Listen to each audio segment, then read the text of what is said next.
Đây là tầng óc nè, ngày ní nhom xôm này nom bị phô chỉ tham hộp mai mà cả lấy cái đây mình chua tha xoài tôm hai miền tây tăng nó nằm đông tu con đi aiสำหรับเนี่ยนำมาดมนี้หรือเนี่ยในจองรอกอาหารไทยตรองบานแบบขณะจุบจุ่มในขณะกูสายไอ้หมกหางบอกกอดบานต่อแล้วโจตึกน้องหางจุบชมตางออกเนี่ยว้าวชมตะหางขนมหางมีรอมทาซอสลายเหมือนแตนก็มีการเล็บจำสะอาดมือเตอร์มีทาสกปรกมีกระไหลโกยจาเหมือนแตนในออกเนี่ยหางกลายมีหางขนมมีประตูมันสนิทแก่เอาเยือนเกียรถ้าบางอย่างbị bạnอยากการในตีนี้ไว้เนี่ยก็ทมแต่เรียนเหมือนแตนเนี่ยตางออกเนี่ย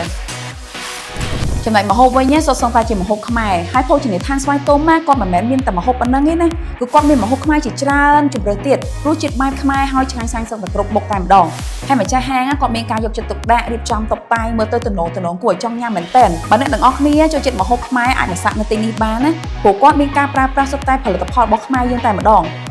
ចង់ញ៉ាំមហូបអាហារឆ្ងាញ់បែបខ្មែរកុំភ្លេចភោជនីយដ្ឋានស្វាយតូមណាជាពិសេសសម្រាប់អតិថិជនបទធនាគារវឌ្ឍនាឲ្យតែ scan តាម VBF នឹងទទួលបានការបញ្ចុះតម្លៃ 15% ភ្លាមរាល់ការកម្មង់មហូបនៅភោជនីយដ្ឋានស្វាយតូមអញ្ចឹងគាំទ្រមហូបខ្មែរទាំងអស់គ្នាតាម VBF អាជីវករទាន់សម័យជ្រើសរើសប្រើ VBKHQR ងាយស្រួលទទួលប្រាក់ពីអតិថិជន VBF មុតកភាពបង្កើតឡើងដោយកូនខ្មែរ